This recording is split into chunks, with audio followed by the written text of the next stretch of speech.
Un bug en jeu vidéo, c'est lorsqu'un événement non prévu par les développeurs se déclenche en raison de problèmes de programmation. Les causes peuvent être multiples.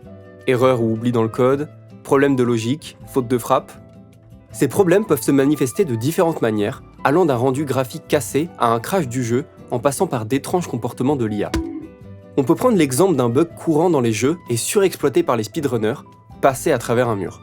Vous avez un objet qui se déplace, la plupart du temps c'est le joueur, et vous voulez qu'il heurte les murs sans les traverser. Pour ce faire, il faut vérifier la position du joueur à chaque image. S'il est en collision avec le mur, on l'arrête, sinon, on continue de le laisser se déplacer jusqu'à la prochaine image. Mais si le joueur se déplace très rapidement, à une vitesse non prévue par le jeu, sur l'image 1, il se trouve à gauche du mur, et sur l'image 2, à droite. Il n'a croisé le mur sur aucune des deux images, et donc la collision n'est jamais détectée. Les jeux vidéo sont complexes, et il existe des tonnes de possibilités pour que des choses ne fonctionnent pas comme prévu. Le but d'un développeur, c'est de réduire au maximum le nombre de bugs. A contrario, le but d'un speedrunner, c'est d'en trouver le plus possible, pour finir un jeu de plus en plus vite. Le combat entre les deux camps est rude, surtout quand le jeu vient de paraître et que des mises à jour régulières sont mises en place.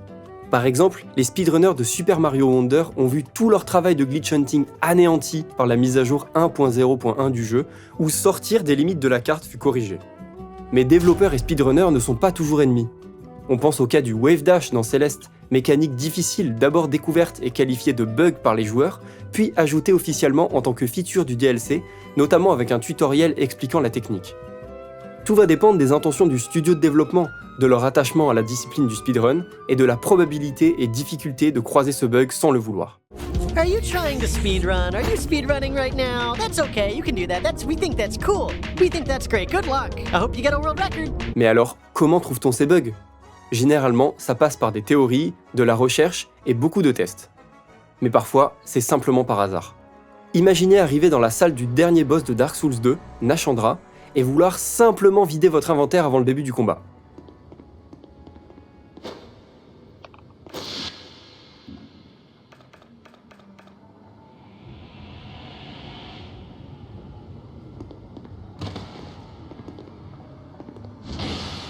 What? Hey guys?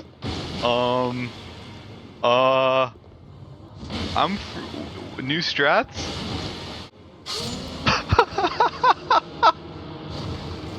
Are you fucking kidding me? Are you fucking kidding me?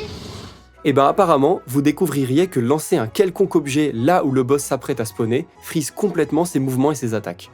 Mais bon, à la limite là c'est tout bénef, ça rend le combat débile et gratos. Alors imaginez la malchance qu'il faudrait pour découvrir un bug de manière random, le tout pendant une compétition où l'erreur n'est pas permise. Allez, c'est parti. Yo, what is happening? What? What?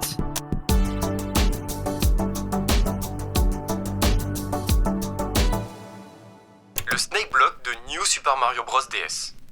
Été 2019. La chaîne Speed Gaming, plateforme de diffusion de nombreux événements autour du speedrun de différents jeux, organise la New Super Mario Bros. Series Relay. Plusieurs équipes s'affrontent dans le speedrun Any% de différents jeux New Super Mario Bros. Quelque chose, comme si c'était pas déjà assez long, avec un membre de chaque équipe assigné à chaque jeu. La compétition débute avec New Super Mario Bros. DS, où 4 joueurs s'affrontent pour finir le jeu aussi rapidement que possible. Tout se déroule pour le mieux, jusqu'à arriver vers la fin de la run, où quelque chose d'étrange se passe sur l'écran de Pidgey. Potentially taking a lead. Oh, Pidgey. Oh, Pidgey no. trying to be too swag. What? Oh my god! What? I don't even know. À la réaction des commentateurs, on comprend tout de suite que quelque chose va pas. Dans ce niveau, la deuxième tour du monde 8, le joueur doit effectuer ce qu'on appelle un Death Warp. En gros, au lieu de lentement monter à l'aide du Snake Block, le joueur grimpe rapidement à pied une portion du niveau en prenant volontairement des dégâts pour atteindre un point de sauvegarde. Mourir lui permet ensuite de réapparaître plus haut grâce au checkpoint. Dans notre cas, Pidgey saute de toute façon trop tôt pour effectuer le Death Warp et tombe en contrebas sur les pics. Il tente de remonter avec des wall jumps, mais le Snake Block lui aspire son âme et le renvoie sur la carte. C'est la première fois que ce bug arrive dans l'histoire du jeu. Les Snake Blocks n'ont a priori aucune propriété permettant de faire des dégâts aux joueurs. Alors comment c'est possible ? Rapidement, quelqu'un apporte une explication probable. D'après lui, Luigi glissant vers le bas sur le Snake Block allant vers le haut a créé un problème de collision laissant penser au jeu que Luigi est en fait compressé entre 2 blocs verts, le tuant alors instantanément. Un tel événement est ultra rare, car la position de Luigi et du Snake Block doivent être parfaite au pixel près. Difficile de croire que ça arrivait pendant une compétition. Un an plus tard, PJ poste une vidéo où il réussit à reproduire le bug. Pas plus d'explications. Disons que maintenant les joueurs sont prévenus que ça peut arriver. L'Underpearl démoniaque. I Spy Invitational, ou ESI, est une compétition de speedrun Minecraft où 32 joueurs s'affrontent pour finir le jeu le plus vite possible, le tout sur un seed connu à l'avance. Un seed, c'est un monde Minecraft. Lors de la création d'un nouveau monde, un seed aléatoire est généré. En termes de probabilité, vous êtes d'ailleurs certain que personne n'a jamais exploré ce monde avant vous, au vu du nombre astronomique de seeds possibles. Les speedruns Minecraft se divisent alors en 2 catégories, Random Seed et Set Seed. En Random Seed, un monde aléatoire est généré à chaque tentative, faisant de la run une découverte totale et mettant le speedrunner face à sa capacité d'improvisation, sa réactivité et surtout sa chance. En Set Seed, le monde est connu à l'avance. Le joueur peut alors run la carte en boucle, connaissant déjà l'emplacement des structures. Dans notre cas, les 32 joueurs jouent sur le même seed, sur lequel ils ont pu s'entraîner à l'avance. Tout se joue sur les skills du joueur, car la part d'aléatoire est en grande partie mise de côté. Ce serait fou qu'un nouveau bug jamais croisé sur le jeu le plus vendu de tous les temps arrive ici par hasard en grande finale d'une compétition, non?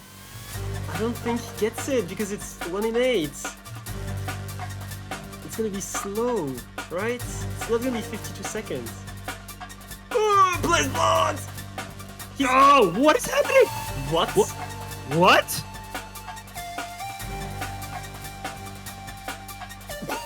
I've never seen that before.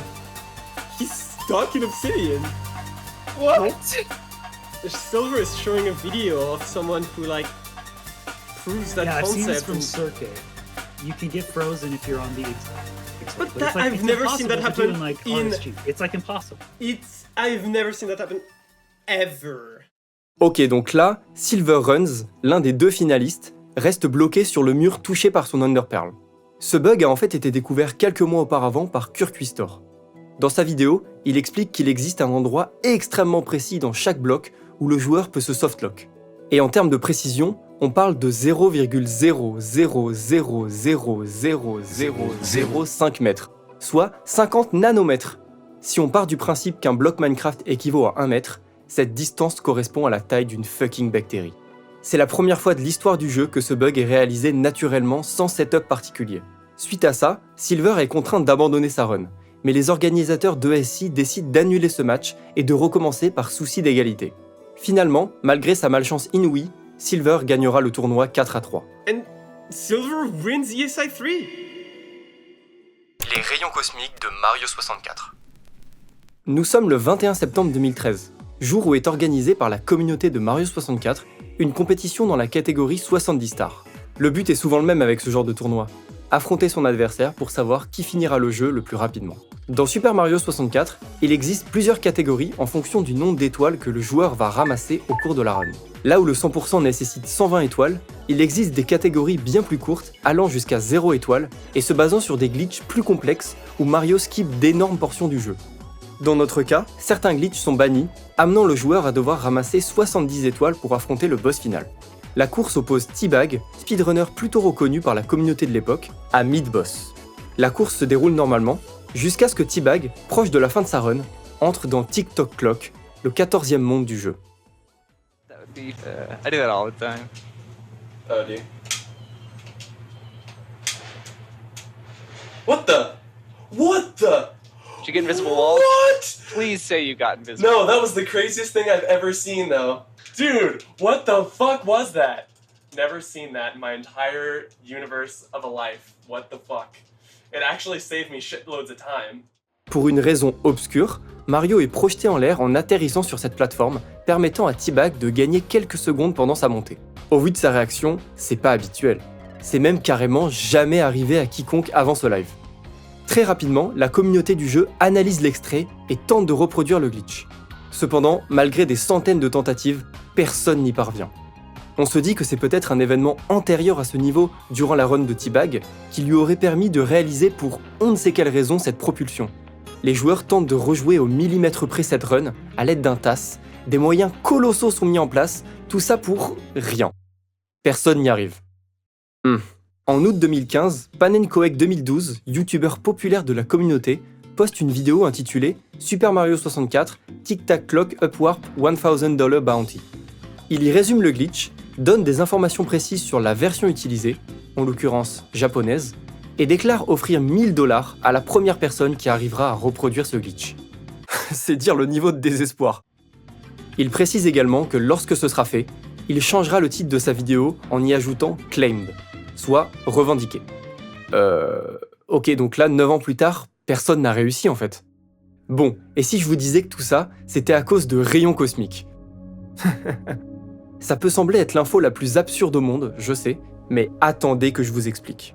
Dans le cosmos, c'est-à-dire au-delà de l'atmosphère terrestre, il existe des particules appelées rayons cosmiques, voyageant à la vitesse de la lumière et provenant le plus souvent d'étoiles ou de supernovas.